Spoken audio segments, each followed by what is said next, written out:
meaning in society is a huge deal. Okay? And this is leading to some of the deeper part of the topic, but I want to touch on this for a moment. This term, disintegration of society. There's a led psychologist, Emil Durkheim, to research suicide in the late 1800s.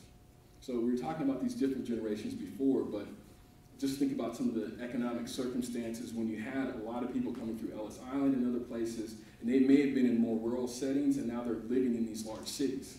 Well, Durkheim saw folk who were committing suicide. Okay. And it's usually a sociological phenomenon where people lose the sense of meaning that they have within their family. So my family doesn't accept me, or I don't have a particular place to be within my family. So the challenge is for somebody who's having those suicidal thoughts is to be able to reconnect with who they are and find a deep sense of meaning in life.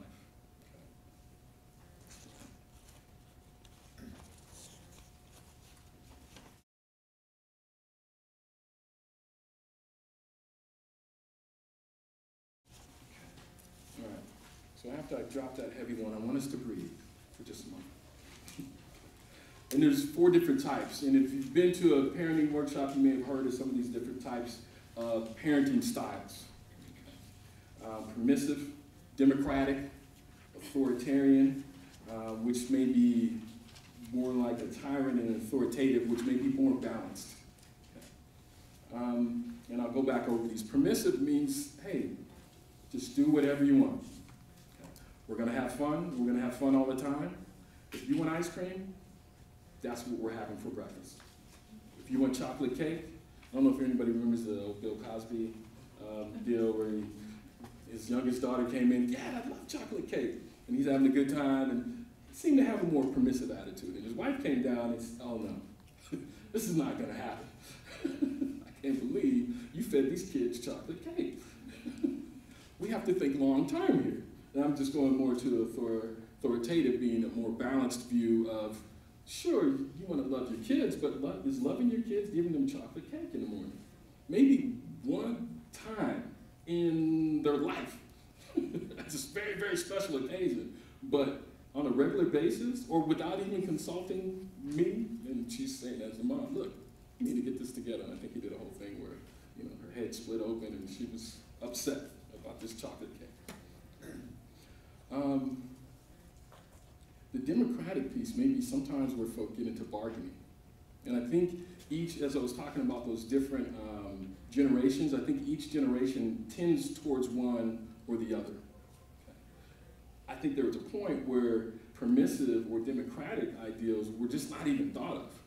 And some of that has to do, and especially if you're living situation, if economically, you've got a very challenging living situation, or around the neighborhood, times are tight. I cannot afford to have you not listen to me, literally, because we're walking across the street and there may be some things that could kill you. We're not thinking about it long term. Okay. I had a chance to this movie on recently for colored girls who have considered suicide when the rainbow wasn't enough. And they called it Just for Colored Girls, but the whole title along that lines. And in the movie, there's a mother of one of the daughters who's very, very tough on her. But she doesn't always explain why. She may couch it in different religious terms and other things, but her daughter isn't quite clear. But the mother has adopted this strong religious stance because she knows that life can be very, very hard for girls in their neighborhood. So getting a sense of where you're at, I always want to be the balanced one, but there's times where I'm a bit more permissive, partly because I think I have 2 daughters. And so it's hard for me to say no to my babies. Fortunately, I have a very, very balanced wife, and I have some good role models. My mother-in-law, she raised 3 daughters and 1 son, the youngest son. But having that, there's different times where we may all be any one of these. Depends on the day, depends on the week, depends on how stressed we are, depends on our life situation as well. But it's good to always try to get back to that balanced frame.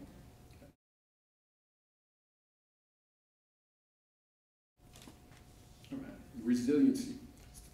And this is one of the things that we want to foster in general, thinking long term. So if we're thinking about emotional health, if we're thinking about our kids going through different challenges, We want them to be able to bounce back. So it's the capacity to recover from adverse circumstances. Resilient children are successful despite whatever odds are in front of them. Also, some of these things help promote resiliency, meaningful participation. Participation either within the family, participation within the school, participation in community or church events, caring, support, giving it and showing it. One of the things I used to do, especially with kids, and if I still worked at a K-8, I would love to do this. But I would take, I worked at a school where they had 6th graders. And I had a counseling group, and I'd take my 6th graders and I'd take them back to kindergarten. I said, we're just gonna watch. What did you see? Oh man, those kids, they were having fun. And most of them who were in my group, they were not having fun in school anymore. At some point, they had lost that sense of connection with school. So as we started talking about these 5th graders, we developed a program where we had a peer mentoring thing, where our 5th graders would work with either our 1st graders or kindergartners who were having some difficulty socializing or with their academics and real frustration with their academics.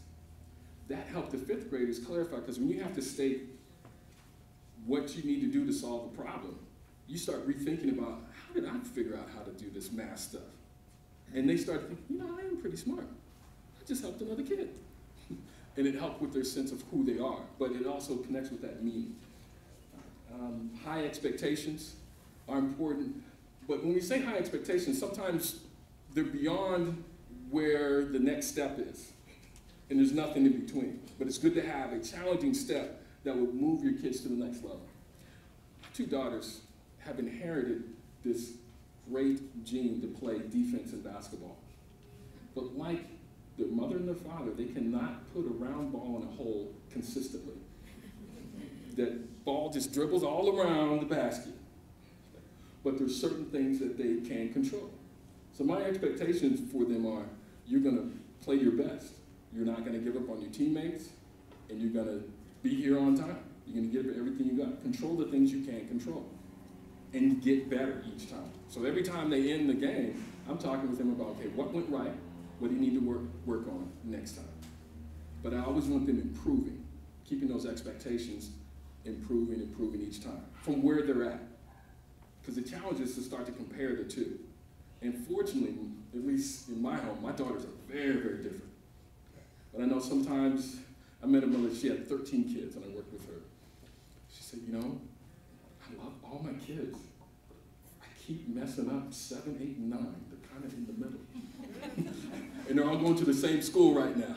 And she was kind of confiding in us. So one of the things we helped her do was get a file cabinet, because she had all these, she had 13 kids. She had all these kids, all the flyers and other things that come home with that. And I know I'm having a hard enough time just with 2 kids and keeping up with all their different activities. So. All right. Life skills. And my parents used to just call that common sense. Just use some common sense. If you're going into a store and you want something, speak to the people. It works.